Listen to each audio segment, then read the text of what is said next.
أعوذ بالله من الشيطان الرجيم بسم الله الرحمن الرحيم الحمد لله رب العالمين وعاقبة للمتقين والصلاة والسلام على رسول الكريم أما بعد। প্রিয় দর্শক, আমি আপনাদের সম্মুখে একটি বিশেষ ভিডিও নিয়ে হাজির হয়েছি। দেশ বিদেশের যুবক ভাই বন্ধু সকল, মুরব্বী নিয়াজাম, পর্দার থাকা মা ভগ্নী সকল,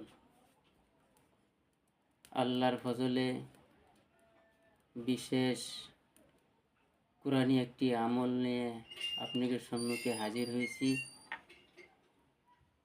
আল্লাহ পাক রব্বুল আলামিন কুরআন মাজিদের মধ্যে বলছেন, যে ব্যক্তি ইখলাসের সহিত গুরুত্ব সহকারে সূরা ফাতিহার দ্বারা বহুত কিছু বেমার আজার থেকে শিফা স্বরূপ আমাদেরকে আল্লাহ পাক রব্বুল আলামিন কুরআন মাজিদ দিয়েছেন। তখন যেই কোনো মানুষ ইখলাসের নিয়তে গুরুত্ব সহকারে যে নাকি কুরআন মাজিদ, কুরআন শরীফের হাদিসের উপর, মাসলা মাসাইলের উপর, শরীয়তের বিধানের মোতাবেক যদি কোনো মানুষে বেমারের চিকিৎসা করে, তখন নিশ্চয়ই আল্লাহ পাক রব্বুল আলামিন তাদেরকে ফল দান করবেন। আমি আশা রাখলাম ভিডিওটি আপনাদের ধৈর্য সহকারে আপনাদের ভিডিওটি দেখবেন। কেউ কেটে কেটে ভিডিওটি দেখবেন না, তে কিছুই বুঝতে পারবেন না।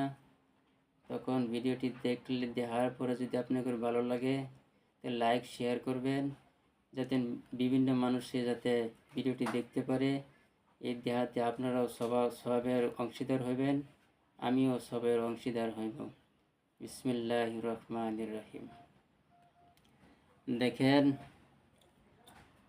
বহুত বিদেশের দেশের ভাই বিরাদার বহুত বেমার আজার থেকে ভুগতেছেন, বহুত পয়সা নষ্ট করছেন, ডাক্তার কবিরাজকেও দিছেন, কিন্তু বেমার ধরতে পারছেন না। তখন আমি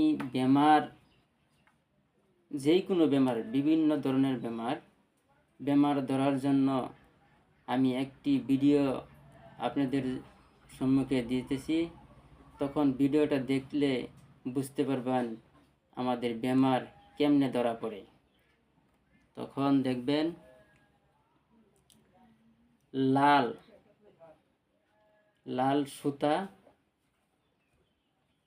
লাল সুতার মাধ্যম রোগী পরীক্ষা নির্ণয় করা যায়।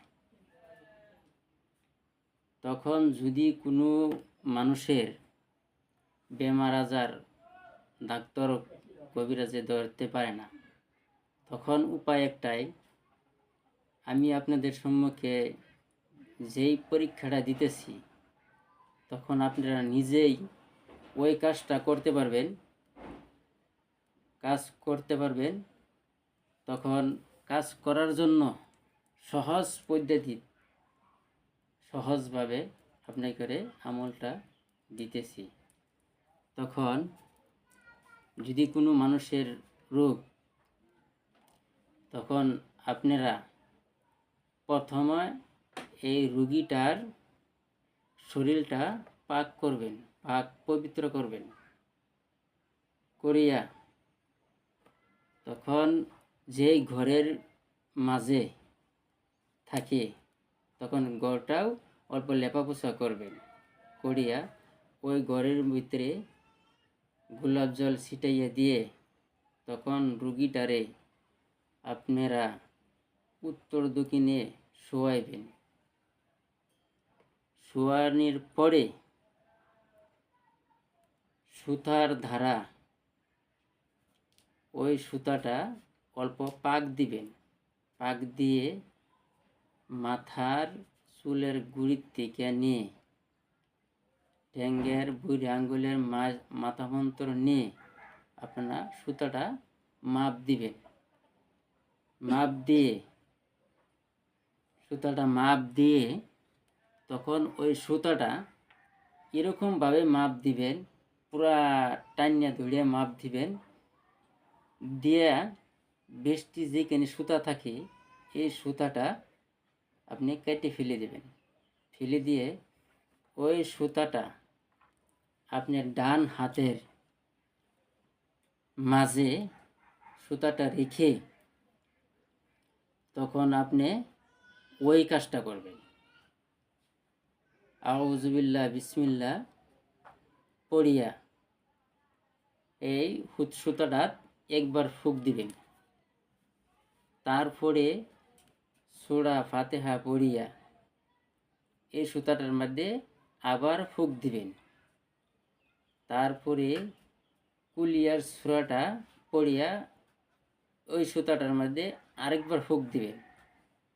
তারপরে কুল আউযু বিরাব্বিন নাস সূরাটা পড়িয়া আবার হাতের তালুতে ফুঁক দিবেন।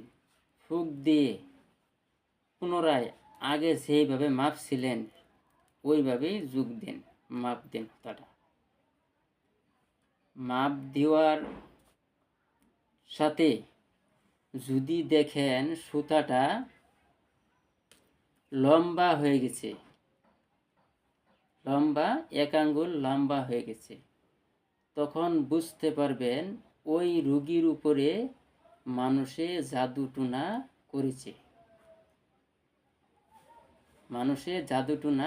করেছে। যদি দেখেন ওই সুতাটা এক আঙ্গুল কমে গেছে, তখন বুঝতে পারবেন ওই মানুষটার উপরে জিনে নজর করেছে। তখন দেখবেন ওই সুতাটা বাড়েও নাই কমেও নাই, সমান সমান হয়ে গেছে। তখন ওই মানুষটা উপরে আল্লাহ তাআলার বহুত ধরনের পাপ কাজ করেছে, তার জন্য আল্লাহ পাক রব্বুল আলামিন কিছু মুসিবত বিপদ তাদেরকে দিয়েছেন। তখন আপনি মুসিবত বিপদ থেকে বাঁচবার জন্য রাত্রে 3টার পরে উঠিয়া ওযু করিয়া তখন আপনি 4 রাকাত বা 8 রাকাত নামাজ পড়িয়া আল্লাহর কাছে বলবেন, হে আল্লাহ, তুমি তো আমাকে সৃষ্টি করেছ, আমি বহুত পাপ করেছি, বহুত গুনাহ করেছি, তুমি আমাদেরকে বেমার থেকে শিফা দাও, তোমাদের কোরআনের খাতিরে আমাদেরকে বেমার থেকে শিফা দাও। তখন ওই কথাটা বলবেন। তখন আগে যে এক আঙ্গুল কমেছে বা বেড়ে গেছে, তখন আপনারা ওই রোগীকে আমি কোরআন থেকে ছোট্ট একটা সূরা আপনাকে আমি দিতেছি, তখন ওই সূরাটা নিয়মে হিসাবে আপনারা লিখিয়া রূপার তাবিজে ভরিয়া ডান হাতে ধারণ করবেন। আর ওই তাবিজটা লিখিয়া আপনারা 14 দিন পানি খাবেন। তখন আল্লাহ পাক রব্বুল আলামিন বেমার থেকে আপনাকে শিফা দান করবেন।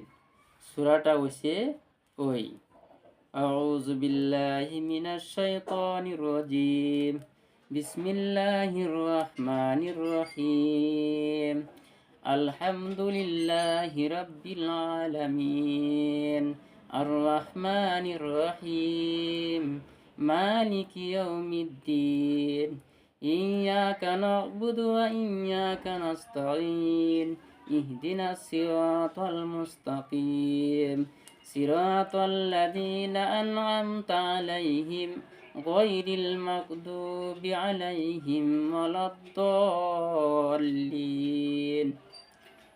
ওই সূরাটা আপনারা জাফরান কালি দিয়ে, ডালিম গাছের ঢাল দিয়ে কাগজের উপরে লিখে বালার সুগন্ধে আথর মেখে ওই তাবিজটা আপনারা ডান হাতে লিখে ধারণ করবেন। যদি আপনাদের জিনের আসর হয়ে গেছে তো জিনের নামটা লিখবেন, আর রুগীর মায়ের নাম লিখবেন, আর রুগীর নাম লিখবেন, আর গাঁয়ের নাম লিখবেন, লিখে হাতে ধারণ করবেন।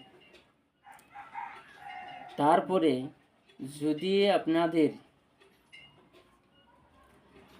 আমলটি করার জন্য কিন্তু আপনারা যেই দেখানতেই দেখতেছেন আমার ভিডিওটা, সবার কাছে অনুরোধ কিন্তু ভিডিওটা কাটিয়ে কাটিয়ে দেখবেন না, তাই কিছুই বুঝতে পারবেন না। তখন আপনারা এই কাজটি করবেন, 5 ওয়াক্ত নামাজ পড়তে হবে। 5 ওয়াক্ত নামাজ পড়তে হবে ওই কাজটা করতে গেলে। দেখেন আল্লাহ পাক রব্বুল আলামিন 18,000 মখলুকাত সৃষ্টি করেছেন। তারপরে জিন এবং ইনসান আল্লাহ পাক রব্বুল আলামিন সৃষ্টি করেছেন ইল্লা লিয়াবুদুল্লাহ, একমাত্র মানুষকে জিনকে ইবাদতের জন্য করেছে। দেখেন ভাই, জিনেদের মধ্যেও খারাপ আছে, আমাদের ইনসানের মধ্যেও খারাপই আছে। যেইগুলি জিন জাত খারাপ, ওইগুলি জিন আপনাদের ক্ষতি করেছে, তখন আমি যে নিয়মটি দিয়েছি ওই নিয়মটি আপনারা ভালোভাবে বুঝিয়া পাক পবিত্র হইয়ে আপনারা আমাদের কাজটি করবেন। নিশ্চয়ই আল্লাহ পাক রব্বুল আলামিন আপনাদেরকে বেমার থেকে শিফা দিবেন। আমিও আপনাদের জন্য দোয়া সালাম আশীর্বাদ দেব, আপনারাও আমার জন্য দোয়া করবেন। আমিও যাতে আল্লাহ পাক রব্বুল আলামিন আপনাদের খাতিরে যাতে ভালো ভালো ভিডিও আমিও দিতে পারি। খুদা হাফিজ।